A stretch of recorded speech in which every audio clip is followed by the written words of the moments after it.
Hi everyone. I hope you are doing good and are safe in your homes. As you know, our Prime Minister announced a slew of measures earlier yesterday, and he announced a total economic package of 20 lakh crore for stimulating the economy. And today, Prime Finance Minister Nirmala Sitharaman announced the first 15 measures under the Atmanirbhar Bharat Abhiyan, which is also the Self-Reliant India, mission. So this is really to empower SMEs, and these 15 measures are across a number of beneficiaries, and I'll take you through that. So by category, six measures are for MSMEs, micro, small and medium enterprises. Two measures are for employee PF. Two measures are for NBFCs, HFCs, housing finance companies, and microfinance institutions. One measure is for DISCOMs, the distribution companies, the utility companies. One measure is for the contractors working with central government. One measure is for real estate, and three measures are for tax related issues. So I'll take you through these measures so that you have a good understanding of what was declared today in the finance minister's speech. And these are the first tranche of measures, as we said, under the Atmanirbhar Bharat Abhiyan, and the finance minister will keep hosting a few meetings in the times to come with new measures. So beginning with MSME measures, um, government has introduced a collateral free MSME loan, which means there's no collateral by the borrower, and it will be 100% credit guaranteed for both principal and investment, for principal and interest by the government. No collateral would be required, and the eligibility is that the MSME should have a 25 crore loan outstanding and a 100 crore plus turnover. The total tenure of this loan would be around 4 years, and a 12-month moratorium could also be extended by to the borrower. This is first scheme, and the second scheme, now this is for a normal standard MSME not under stress. The second scheme that they have discussed is subordinated debt, which is for a NPA or a stressed MSME. And the first scheme, whereas the first scheme on collateral free MSME loan is going to infuse about 3 lakh crore into the economy. This second one is about 20,000 crore. So there's extra zero here. 20,000 crore to be infused through subordinated debt to NPA and stressed MSMEs. Then they also have these are debt schemes. They also want to invest 50,000 crores equity into MSME for all viable and growing MSMEs, so that they can participate in the equity instrument as well. The other measures is that one big measure coming towards MSME is the definition. The very definition of MSME has got changed. Now both services and manufacturing MSMEs have the same criteria. Earlier they were having different criteria, with services having lower thresholds. Now both services and manufacturing MSMEs have the same criteria, and turnover has also been introduced as a criteria along with the investments. So the new criteria states that micro entities are up to 1 crore investment and or turnover of up to 5 crores. Small enterprises are up to 10 crores of investment and or turnover of 50 crore. Medium enterprises are up to 20 crore of investment and or turnover of 100 crores. Now this is done because a lot of micro enterprises don't want to become a small enterprise. A lot of small enterprises don't want to become a medium enterprise because of loss of benefits. So these thresholds have been increased so that the enterprises can continue to enjoy the benefits in their respective categories to a larger investment and larger turnover level. The next one they have introduced is that the garment procurement, point number 5. So any tenders below 200 crores by the government will not need a global tender. So the Indian MSMEs, the domestic sector, will only be able to participate in it, and that will make it more competitive, and that will help MSMEs compete better, and they'll be able to include themselves in these tenders of government procurement for garments. Now, 6 point was on various trade fairs and exhibitions not happening due to COVID-19. So the government has announced that they are going to do a e-market linkage for all the MSMEs, and also Government of India said that the finance minister said that Government of India will clear all the MSME dues within the next 45 days. As you know, corporates also have to file a MSME one form saying which all MSMEs they have not paid for more than 45 days. Now government is saying that any MSME receivables or any MSME company which provided services to the government and have not received their payment will get the payment in the next 45 days. So these are the MSME measures. That was the center piece of today's measures. Now coming to the PF, employee PF measures. So as you know, government had earlier extended a scheme from March to May 2020 for any company which has up to 100 employees, out of which 90% of those are earning 15,000 and less per month. And that scheme was that the government would be providing the PF for them. The 12% PF contribution will be done by the government.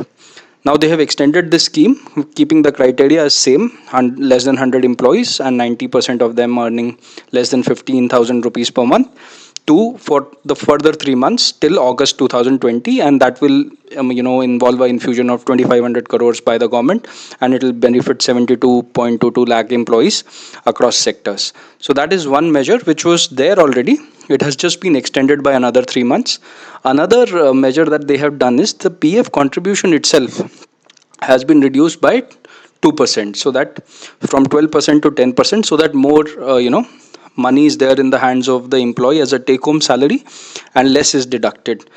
So in case of central government employees, the finance minister has clarified that the government will keep on paying 12% as its share, but the employee will his share will reduce from 12% to 10%, so that 2% remaining will come in the taxable income. So the take home to that extent will get increased. Coming to NBFC measures, the government was talking about um, fully guaranteed primary and secondary market debt instruments to be issued by NBFCs and MFIs.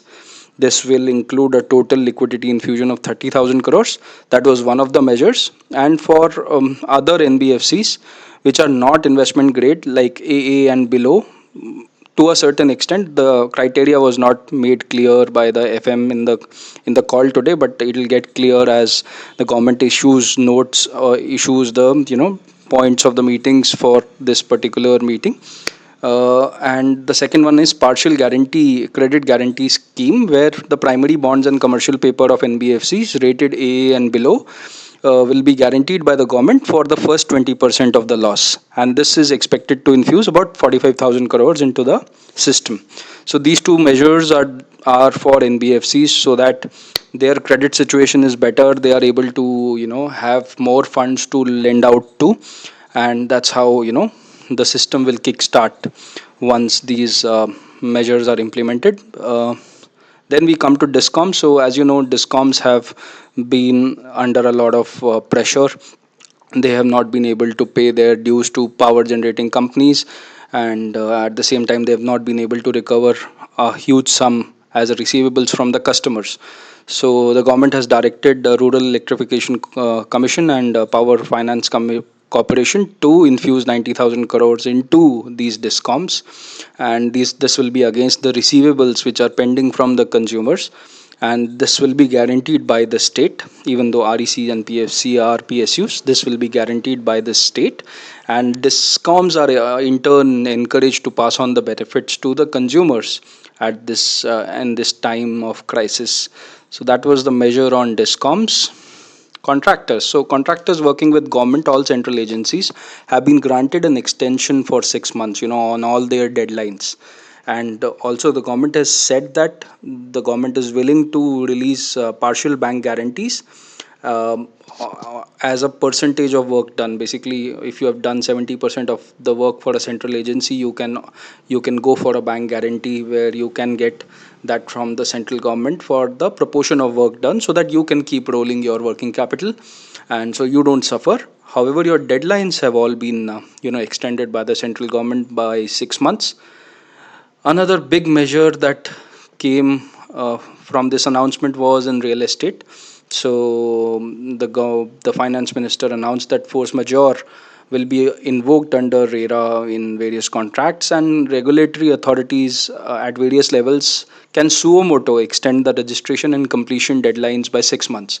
So, as you know, construction has taken a hit with workers not being there, and the projects are all pending. So, the finance minister has extended deadlines under RERA, for registration and completion by 6 months, and all these projects which were there before 25th March 2020 registered with RERA can opt for these extensions both on registration and completion. So this is something that will delay the delivery of the houses, but it will give some breathing space to the real estate developers who are not able to manage the manpower at this point of time to complete projects. Last and foremost, one big measure on the tax side was that TDS and TCS for non-salaried, transactions has been reduced by 25%. So if you are deducting TDS of 10%, it would be 7.5. If you're deducting 1%, that will be 0.75% from tomorrow, 14th May to the end of fiscal year 31st March 2021, and this is expected to infuse about 50,000 crores into the system. And all partial pending refunds, like government had already cleared refunds pending for people with refunds below 5 lakhs. Already the refunds have been cleared by the income tax department. They have also announced that all partial refunds for non-charitable cooperatives, proprietorships, partnerships will be released immediately. Then the another announcement was on due dates, and this must be, of concern to a lot of individual tax payers. So the due date for tax filing for the year 2019-20 has been changed from 31st July 2020 and 31st October 2020 to 30th November 2020. Tax audit date has been extended by 1 month from 30th September 2020 to 31st October 2020, and date of assessment has been changed from 30th September 2020 to 31st December 2020, and next year from 31st March 2021 to 30th September 2021. Also, towards the fag end of the conference, the finance minister also announced that Vivad se Vishwas scheme will continue and will be without any additional amount, not the 10% they were contemplating earlier, and that has also been extended to 31st March 2020. So these were, the first set of measures announced today, and the FM has told us that she'll be regularly coming and giving us updates on Atmanirbhar Bharat Abhiyan going forward as well. And we think that, in the next few days a lot more measures will come basis reactions to the measures currently given. So we'll keep tracking those, and I think we'll connect again once more measures come out from the FM. Thanks a lot for listening. I hope this was helpful to you. Thank you.